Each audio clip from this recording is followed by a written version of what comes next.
Toma un puñado de tierra en la palma de tu mano. Si esa tierra está en el corazón de Italia, no sostienes solo polvo, sostienes los restos de una ambición milenaria. A lo largo de la historia de la humanidad, muy pocos nombres han logrado despertar miedo y admiración al mismo tiempo como Roma. Pero esa sombra gigantesca no empezó entre columnas de mármol ni con discursos épicos dignos de tráiler. Todo comenzó con violencia pura, con un fratricidio que marcó el lore desde el minuto 1, y con la leche de una loba que cambió el destino del mundo. Sí, Roma no nació modo tranquilo, nació en modo hardcore. Las leyendas son hermosas, existen para ocultar la verdad. Romulus ve Remus. Dijeron que eran hijos de Marte, el dios de la guerra. Contaron que fueron abandonados en una cesta, condenados a morir, y que una loba los amamantó como si el destino tuviera main character energy. Pero lo que pasó aquel día en el Palatino no fue divino. Fue 100% humano. La ambición pesó más que el amor. Y cuando Rómulo miró el cuerpo sin vida de su hermano Remo, no estaba llorando. Estaba dejando claro el mensaje desde el episodio piloto. En Roma solo puede haber un jefe. Uno. Nada de compartir el trono. La primera Roma fue un refugio, pero no para nobles ni héroes épicos.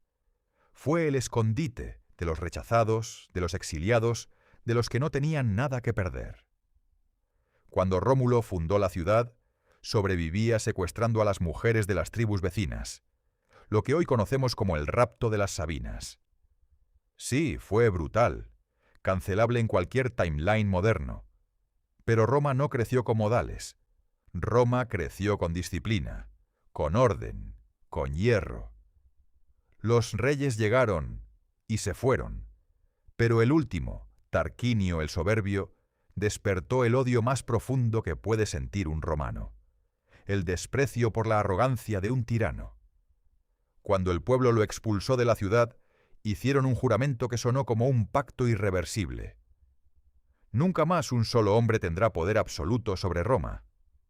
Así nació la República, SPQR.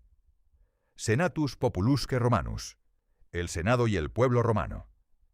El poder, en teoría, estaba en sus manos, o al menos eso creían. La República creció y se tragó Italia entera. Pero en el horizonte había un boss final, Cartago. Si el mundo hubiera sido un tablero de juego, Cartago era el jugador más rico del server. Roma, en cambio, era el más peleador. El que siempre dice, nos vemos afuera.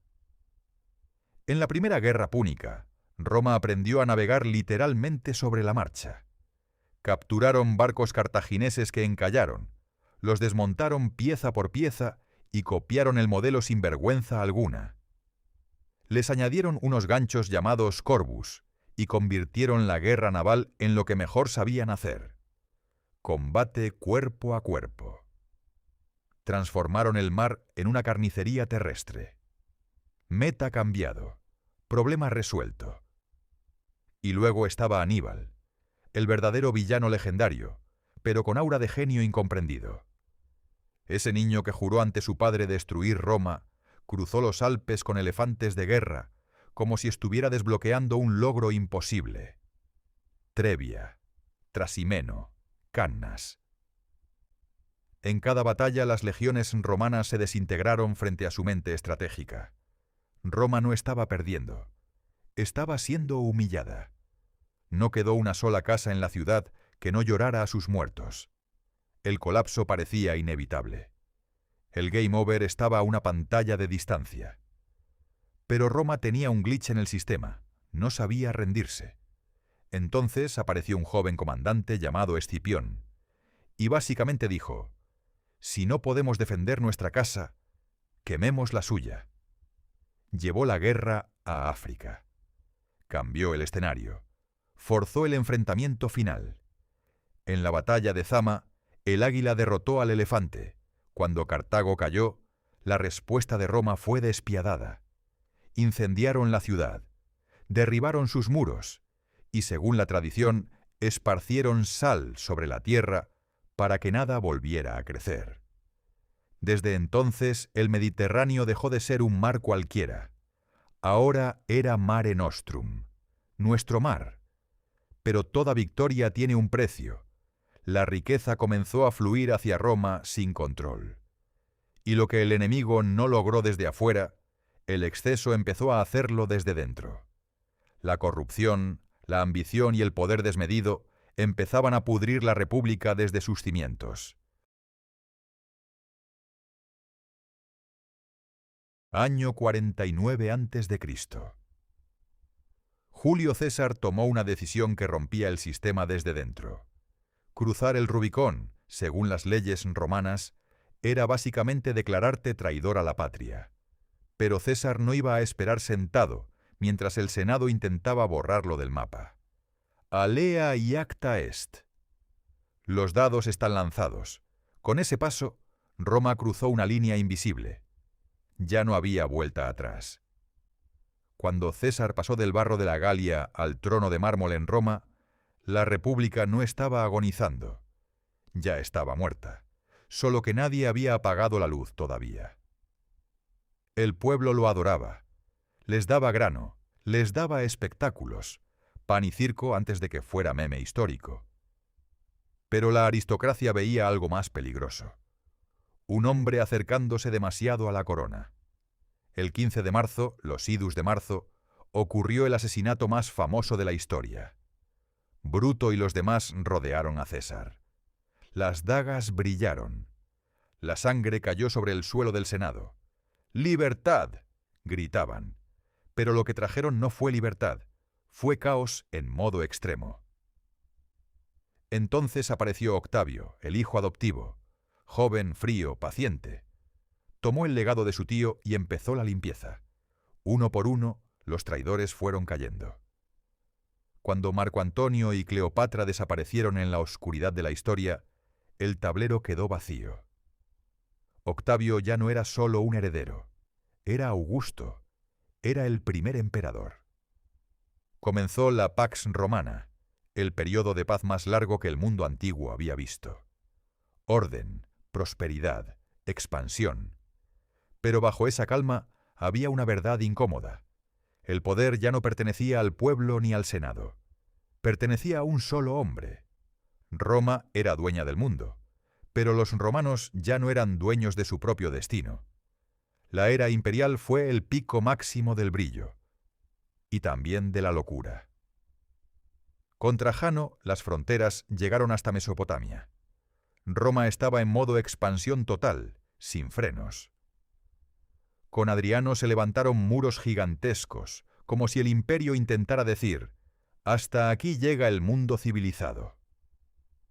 Pero dentro del palacio había serpientes. Calígula, en pleno arco de poder absoluto, nombró cónsul a su caballo y prácticamente le dijo al pueblo, «Adórenme como a un dios». Nerón, mientras Roma ardía, cantaba. Algunos dijeron que tocaba música contemplando el fuego, otros que simplemente despejaba espacio para su nuevo palacio.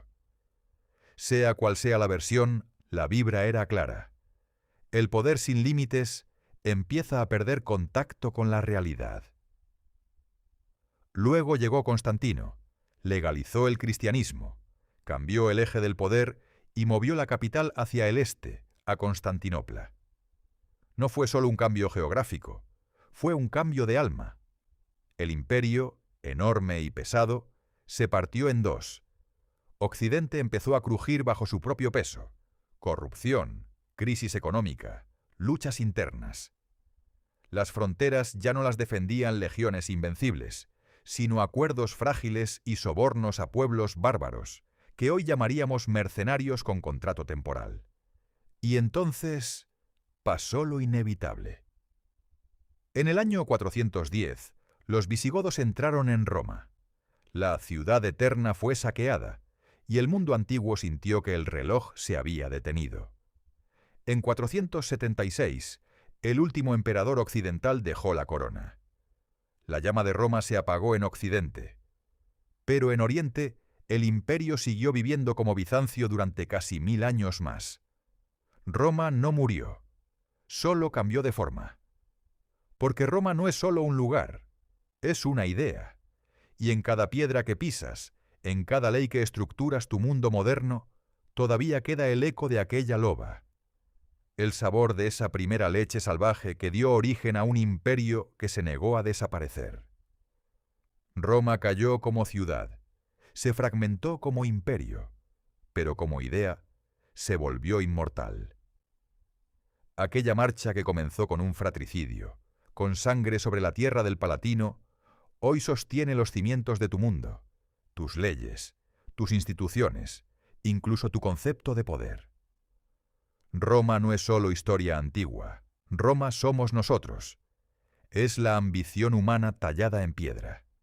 Es la prueba de que cuando el deseo de grandeza no tiene límites, puede construir maravillas, o devorarse a sí mismo en el proceso.